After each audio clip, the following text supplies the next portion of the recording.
Today we're going to start talking about antidifferentiation, or computing antiderivatives. This is in some sense just undoing what differentiation does. So we're trying to sort of undo this process.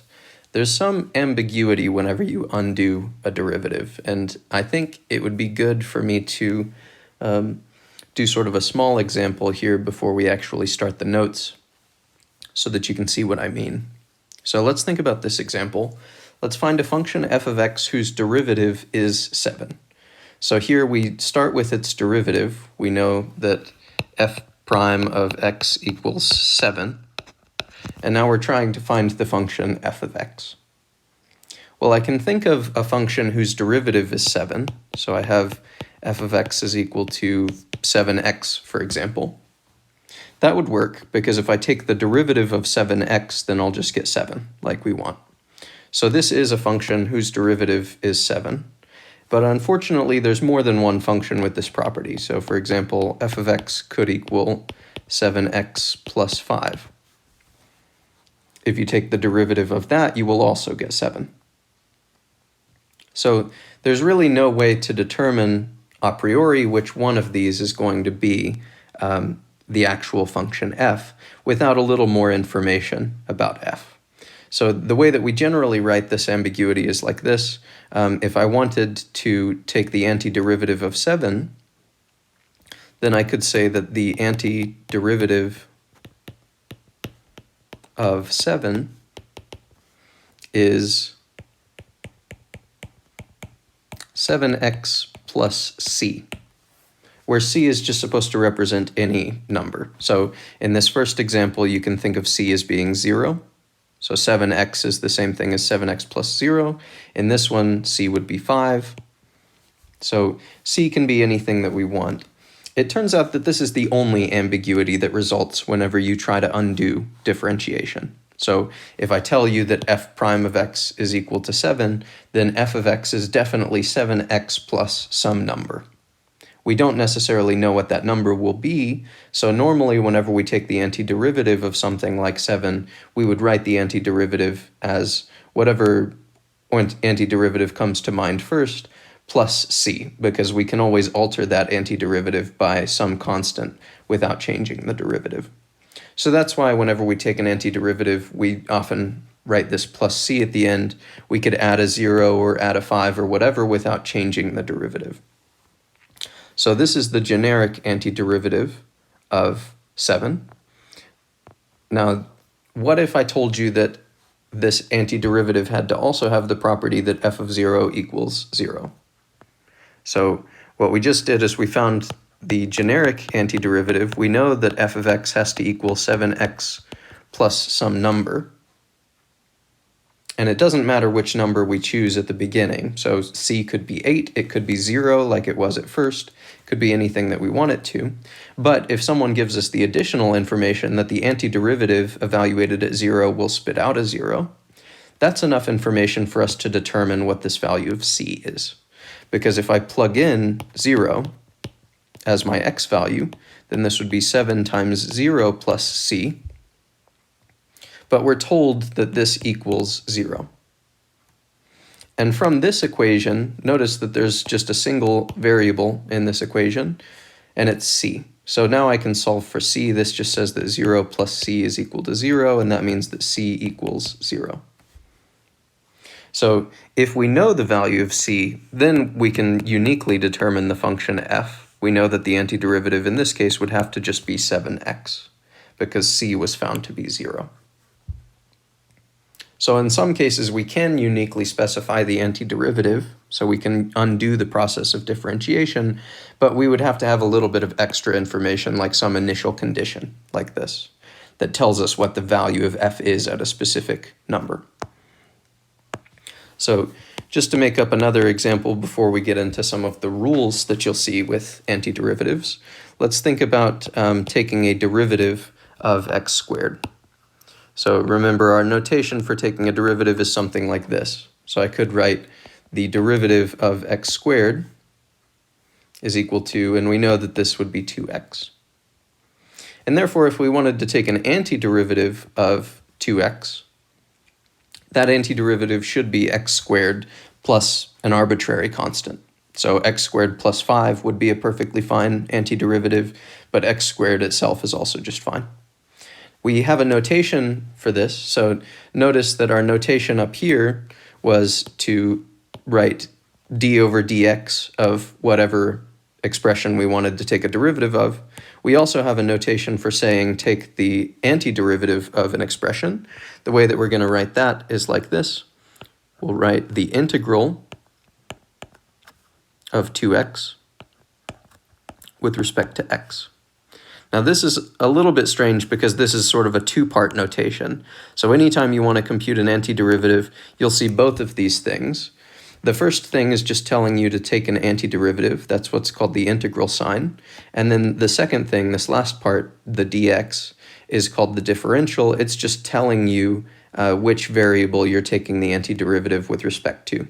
Now in this class, we're only going to be focused on functions of a single variable, so we'll always just have something like a dx out here. But in any case, you need both of these things to say take the antiderivative of whatever comes between them.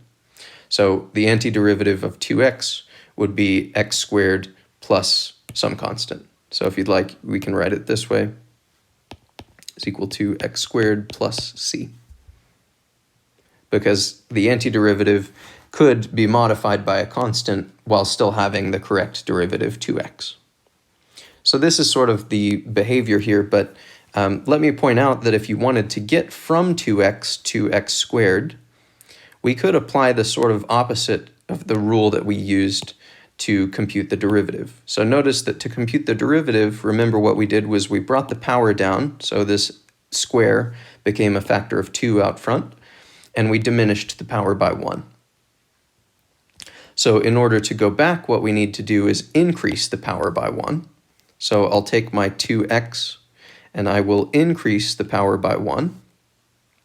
But 2x squared is not the same thing as x squared. In order to make these match, I need to divide by the new power.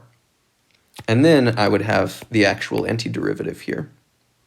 So notice that just because there are rules for taking derivatives, I can sort of undo those rules to get a corresponding rule for integrating or for taking an antiderivative.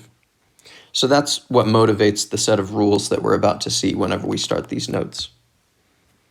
So let's look at the first page of the notes here. I've already gone through a lot of this terminology, but I thought it would be more useful to do sort of a hands-on example before we just dove into all of this stuff. But this symbol here is the integral sign, like I said a second ago. The thing that you're integrating, or the thing whose antiderivative you want, is called the integrand. Dx, as I said, was the differential. It just tells you that the antidifferentiation is performed with respect to that variable x. If it was a du, we would be integrating with respect to u, and so on. And then this constant c is called the constant of integration. Remember that usually that can be any constant that you'd like. But sometimes we'll have more information about the antiderivative and we'll be able to solve for c. Now, in this next little section, I've written down the rules for undoing a derivative. So as we just saw a second ago, if you wanted to undo something like the derivative of x squared, what you would do is you would increment the power by 1 and then divide by the new power. So a second ago, what I did was I promoted the power on x from a 1 to a 2. So I increased the power by 1, and then I divided by the new power. So maybe let me go back over here. If I took a 2x and wanted to take the antiderivative, then I take that 2x, I promote its power by 1, and then I divide by the new power. And that gets me to the antiderivative, which we knew to be x squared. And then usually our last step when computing antiderivatives is just to put this plus c, because we don't know what that constant is at the beginning. So this is what we have for our rule on integrating x to some power. You should increment the power by 1 and then divide by the new power. And then next, if you wanted to take the antiderivative of e to the x, it's just going to be e to the x again, plus your constant of integration. That should sort of make sense because we know that the derivative of e to the x is e to the x. So if you want to undo that derivative, you can just leave the e to the x alone. Similarly, we know that the derivative of ln x is 1 over x, so the antiderivative of 1 over x should be ln of x. And then these last two rules are similar to the same rules for differentiation. So we know, for example, that if you wanted to take the derivative of 7x squared, we know that differentiation doesn't care about these constant factors. So this would be the same thing as the derivative of x squared times that constant factor 7. In other words, you can pull out factors that are just constants like that. And because of this rule, the same thing is inherited by anti-differentiation. So in other words, if you wanted to integrate something like 3x squared with respect to x, then integration will also allow you to just pull out that factor of 3 and then integrate the x squared dx. So because it works for differentiation, it will work for the inverse process, which is integration or anti-differentiation. And then the same thing is true for integrating multiple terms. If you have multiple terms, then we know that you can take the derivative of each term separately, and that means that when you're taking antiderivatives, you can take the antiderivative of each term separately. So we'll see examples of all of that. So lastly, for the introduction, there's what's called an initial value problem. That's what I gave you an example of a second ago. An initial value problem is something where we know a specific value for the antiderivative. The example that I gave a second ago was, what if f of 0, the antiderivative evaluated at 0, is equal to 0? And that was enough information for us to find c. So this is what's called an initial value problem. I'll tell you what the original function or what the antiderivative does at a particular value, and that will allow you to calculate the constant of integration. Okay. And the method for doing that is exactly the method that we did a second ago in that example that I made up. So this is sort of the general outline for this section of notes.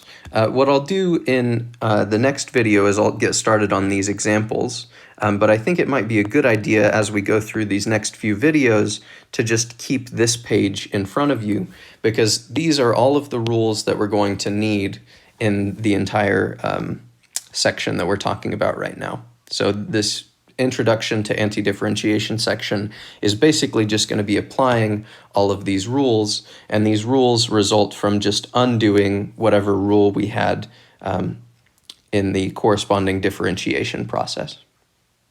So maybe keep this table in front of you until you start to memorize these rules, and we'll get started on some examples.